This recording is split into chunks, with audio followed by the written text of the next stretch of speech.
Bonjour, Marielle Gosserou, je suis la DRH de Millet Mountain Group. Bonjour, je m'appelle Julien Lesage, directeur des ressources humaines, Société Cap-Sud.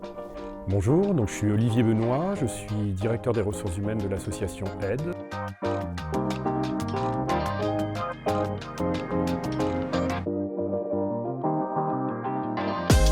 La première idée que je voudrais aborder avec vous, c'est la question de la digitalisation des process. Et notamment avec la mise en place des nouveaux outils informatiques, les mises à jour qui sont de plus en plus fréquentes. Ça demande également aux équipes RH des compétences nouvelles, plus de digitalisation, ça veut dire plus d'agilité technologique. Parce qu'on a des profils très variés dans les collaborateurs, collaboratrices qui composent l'association. On a de plus en plus de sollicitations pour s'adapter aux nouveaux modes de travail, aux nouvelles technologies. On est confronté à la question des fractures numériques aussi, qui fait que l'appropriation de ces process digitaux ne sont pas simples.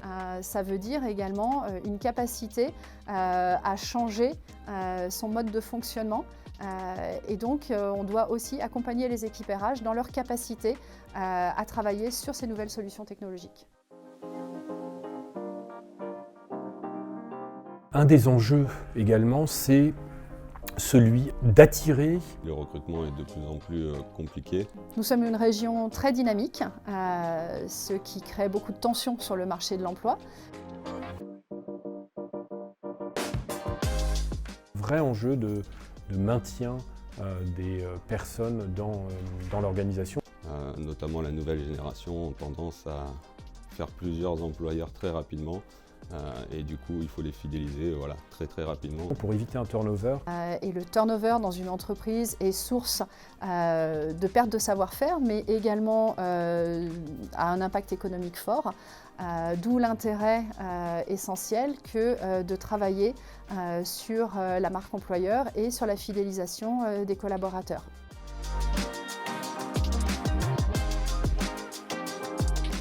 Un de nos axes de travail est la mise en avant de notre marque employeur. Au-delà des marques que nous commercialisons, c'est aussi mettre en avant la marque de l'entreprise, ce qu'elle offre et ce qu'elle a à offrir à ses collaborateurs. Toujours dans la problématique de la fidélisation des collaborateurs, c'est les conditions de travail et le package salarial qui est aujourd'hui une problématique qui touche tout le monde. D'avoir des outils pour construire, modéliser et donner à voir une politique salariale lisible. L'ensemble de l'écosystème social que l'on peut mettre à disposition de nos salariés pour les accompagner tout au long de leur carrière. Accompagner les salariés sur des questions de formation professionnelle, des questions de passerelles dans les métiers ou entre les métiers qui composent notre organisation. Que ce soit en termes d'avantages sociaux, mais également en termes d'accompagnement et de développement des compétences. Tout ça fait partie des axes de travail qui sont les nôtres dans la fonction RH, encore plus aujourd'hui que ça ne l'était hier.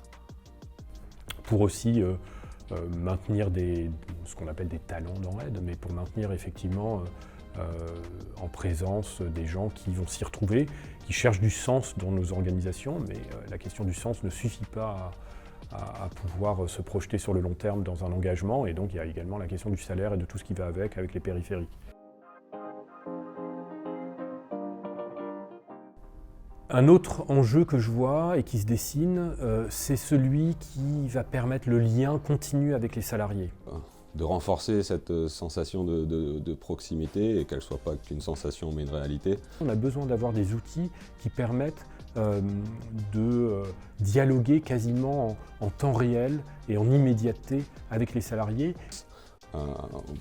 Être vraiment à côté des salariés pour les aider dans les problématiques qui chaque année viennent un peu plus se rajouter actuellement, après le Covid, l'inflation, etc.